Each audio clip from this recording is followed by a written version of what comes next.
নমস্কার, কেমন আছেন সবাই? রন্ধনকন্যা চ্যানেলে আপনাদের সকলকে অনেক স্বাগত। আজ আমি আপনাদের সাথে চটজলদি একটা সয়াবিনের রেসিপি শেয়ার করব। হাতে যদি খুব কম সময় থাকে এবং টেস্টি কিছু খেতে হয়, তাহলে একবার এই সয়াবিনটা ট্রাই করে দেখবেন, অনেক ভালো লাগবে। লুচি, রুটি, পরোটা কিংবা ভাত সব কিছুর সাথেই এটা খুবই ভালো যায়। তো চলুন রেসিপিটা দেখে নেওয়া যাক।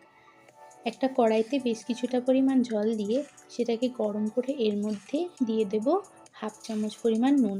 নুনটাকে ভালো করে জলের সাথে মিশিয়ে নিয়ে এর মধ্যে সয়াবিনগুলো দিয়ে দিচ্ছি। এখানে আমি 300 গ্রাম সয়াবিন নিয়েছি। এটাকে এবার খুব ভালো করে 3 থেকে 4 মিনিট ফুটিয়ে নিয়েছি। 3 থেকে 4 মিনিটের মধ্যেই দেখুন সয়াবিনগুলো একদম ফেপে ডবল হয়ে গেছে। এরপর জল ঝরিয়ে ছেঁকে নিয়ে একটু ঠান্ডা হলে আমি জলগুলোকে একদম চিপে এইভাবে বার করে নিয়েছি। এরপর এটাকে ম্যারিনেট করব। দিয়ে দিচ্ছি 4 থেকে 5 চামচ ফ্যাটানো টক দই, হাফ চামচ পরিমাণ নুন দিচ্ছি, আর দেব হাফ চামচ হলুদ গুঁড়ো, হাফ চামচ ঝাল লঙ্কার গুঁড়ো, হাফ চামচ কাশ্মীরি লঙ্কার গুঁড়ো, আর অল্প একটু গোলমরিচের গুঁড়ো দিচ্ছি। এটা অপশনাল, আপনারা চাইলে নাও দিতে পারেন। আর দিচ্ছি রোস্টেড কাসুরি মেথি। এরপর এটাকে খুব ভালো করে ম্যারিনেট করে রেখে দেব, যাতে সমস্ত মশলাগুলো সয়াবিনের মধ্যে ঢুকতে পারে এবং টেস্টটাও খুব ভালো হয়। আপনাদের হাতে যদি সময় কম থাকে তাহলে এটাকে ম্যারিনেট করে রাখার প্রয়োজন নেই। এইভাবে মাখিয়ে নিয়েই তারপরে আপনারা রান্নাটা শুরু করে দিতে পারেন। আমার হাতে সময় ছিল বলে আমি এটাকে কিছুক্ষণ ম্যারিনেট করে রেখে দিচ্ছি।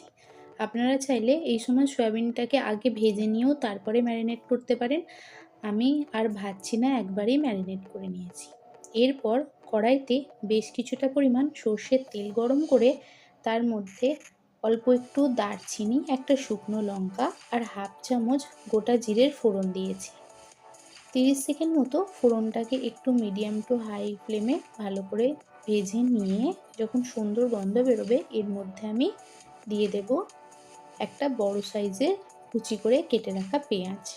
পেঁয়াজটাকেও মিডিয়াম টু হাই ফ্লেমে আমি একটু ভালো করে ভেজে নিচ্ছি। 3 থেকে 4 মিনিটের মধ্যেই প্রায় পেঁয়াজটা ভাজা হয়ে গেছে। এর মধ্যে 1 চামচ থেতো করা আদা রসুন দিয়েছি। আপনারা চাইলে আদা রসুনের পেস্টও দিতে পারেন। এরপর এটাকে ভালো করে একটু ভেজে নিতে হবে 1 থেকে 2 মিনিট আদা রসুনের কাঁচা গন্ধ যাওয়া পর্যন্ত।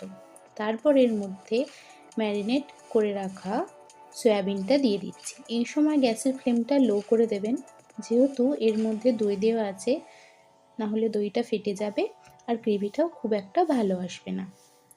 মিডিয়াম টু লো ফ্লেমে এটাকে খুব ভালো করে কষিয়ে নিতে হবে। প্রথমে এটাকে আমি 4 থেকে 5 মিনিট একটু শুকনো শুকনো করে ভালো করে কষিয়ে নিচ্ছি। যেহেতু আমি সয়াবিনটা ভাজিনি, এই সময় এটাকে খুব ভালো করে কষিয়ে নিতে হবে। অনেকটাই প্রায় শুকনো হয়ে এসেছে। এরপর এটাকে আমি 4 থেকে 5 মিনিটের জন্য ঢেকে দেব।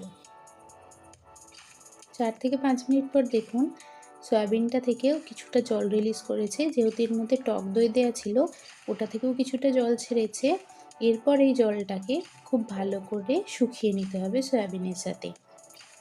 এই সময় গ্যাসের ফ্লেমটা আমি আবার হাই করে দিচ্ছি, দিয়ে 5 থেকে 7 মিনিট এটাকে খুব ভালো করে কষিয়ে নিয়ে 1 কাপ উষ্ণ গরম জল আমি এর মধ্যে দিয়ে দিচ্ছি। আপনারা যতটা গ্রেভি পছন্দ করবেন সেই অনুযায়ী এখানে জলটা একটু অ্যাডজাস্ট করে নেবেন এবং এখানে নুন ঝালের পরিমাণটাও এই সময় একটু চেক করে নেবেন। যখন গ্রেভিটা ভালো করে ফুটে উঠবে এর মধ্যে আমি একটা মিডিয়াম সাইজের আলু সিদ্ধ করা ছিল সেটাকে দিয়ে দিচ্ছি। আলুটাকে কিছুটা ভেঙে নিয়েছি যাতে এর সাথে মেশাতে সুবিধা হয়। যখন গ্রেভিটা ফুটতে শুরু করবে এর মধ্যে আমি দিয়ে দেবো 1 চামচ চিনি। যেহেতু আমি এখানে টক দই দিয়েছিলাম, তাই সেটাকে অ্যাডজাস্ট করার জন্য আমি এখানে 1 চামচ চিনি দিয়েছি। উপর থেকে দিয়ে দিচ্ছি ড্রাই রোস্ট করে রাখা কাসুরি মেথি আর 4-5টা কাঁচা লঙ্কা। এরপর খুব ভালো করে মিশিয়ে নিলেই তৈরি হয়ে যাবে আজকের চটজলদি সয়াবিন কারি। আপনাদের যদি রেসিপিটা ভালো লেগে থাকে তাহলে অবশ্যই বাড়িতে ট্রাই করবেন, আর ভিডিওটাকে লাইক করতে ভুলবেন না। চ্যানেলটি সাবস্ক্রাইব করে পাশে থাকবেন। দেখা হবে নতুন আরেকটি ভিডিওতে। ততক্ষণের জন্য ভালো থাকবেন, সুস্থ থাকবেন। ধন্যবাদ।